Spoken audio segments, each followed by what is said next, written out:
The Oakland County community in mourning today after a gunman opened fire at a Rochester Hills splash pad.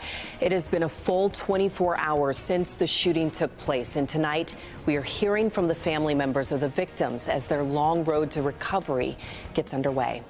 Thank you for joining us here on Local 4 Plus. We've received several updates from investigators since that shooting took place last night.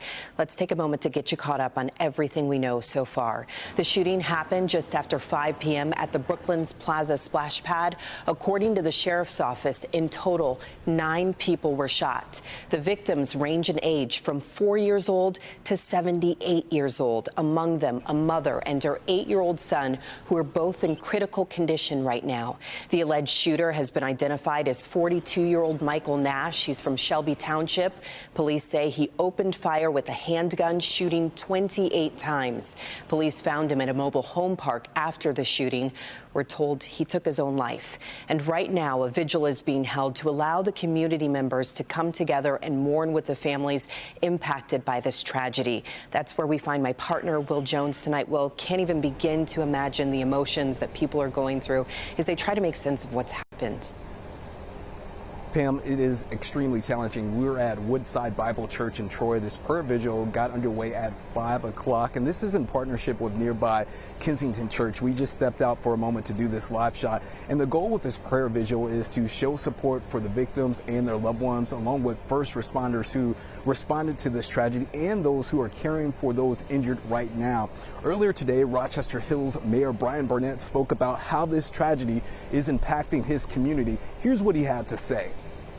I've talked to some of the victims' families. One of the victims' was a member of our team. Her husband works for the city. Chatted with them. They had their entire family out at the splash pad. They're healing. They're grateful that the situation wasn't worse. But as I said yesterday, our focus is on, in particular, the one family, the mother and the 2 boys that were shot, particularly the 8-year-old, praying for his speedy and complete recovery.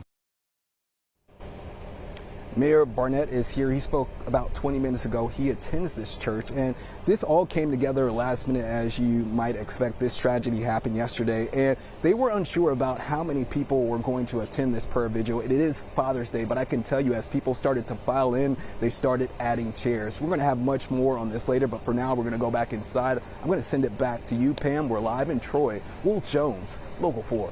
All right, well, thank you. We will see you back here for 11.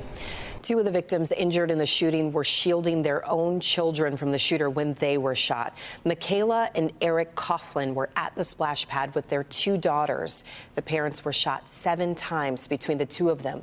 They're in the hospital, and according to their GoFundMe, will face a long recovery. Their daughters, ages 2 and 7 months, were unharmed. As we learn more about the victims and what happened, the mental health and well-being of the community is very top of mind. Oakland County officials laid out plans to help anyone who might be struggling in the aftermath of this mass shooting. Priya Mann was in Rochester Hills today with more on the resources that are now available.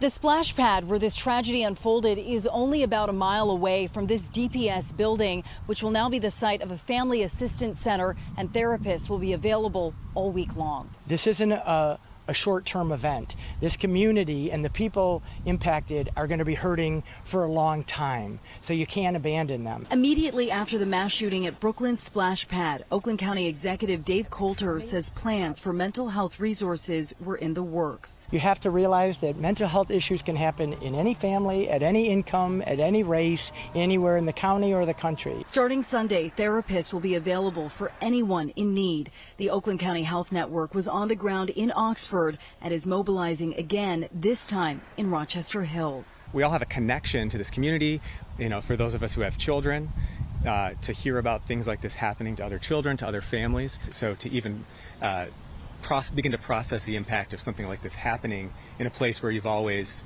felt safe, felt comfortable to go, can be very destabilizing. Everyone is encouraged to talk to someone, and you don't need an appointment to access resources at the Family Assistance Center. Break the stigma, just talk it out. If tough firemen and firewomen can do it, cops can do it, then you can too.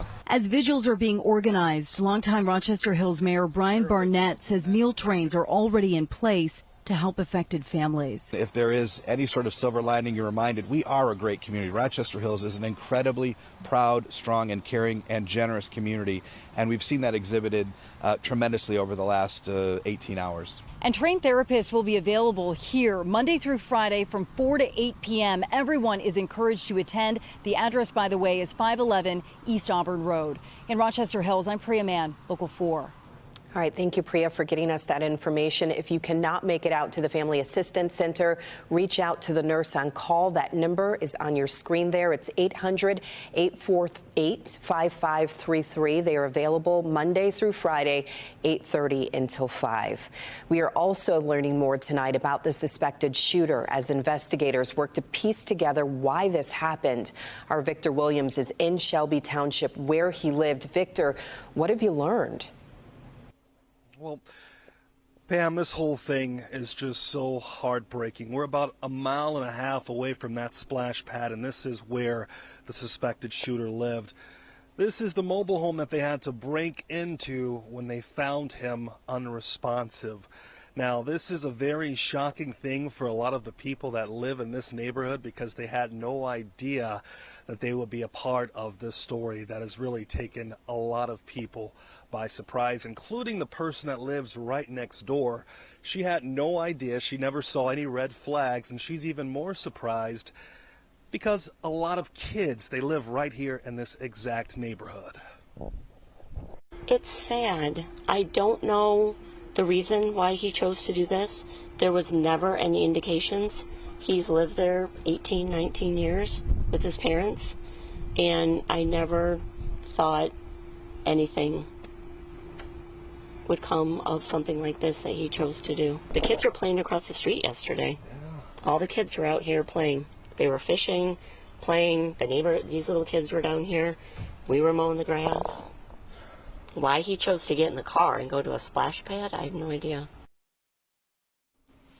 And this just remains a site that a lot of the people in this community have been looking at. They've been passing through with their cars. Once again, just knowing that this is where that suspected shooter lived. So we're going to try to find out a little bit more information. We are told that this person lived here with his mother. And once again, this is just a very shocking situation that's playing out right here. Victor Williams, Local 4, back to you. A lot left to figure out. Thank you, Victor.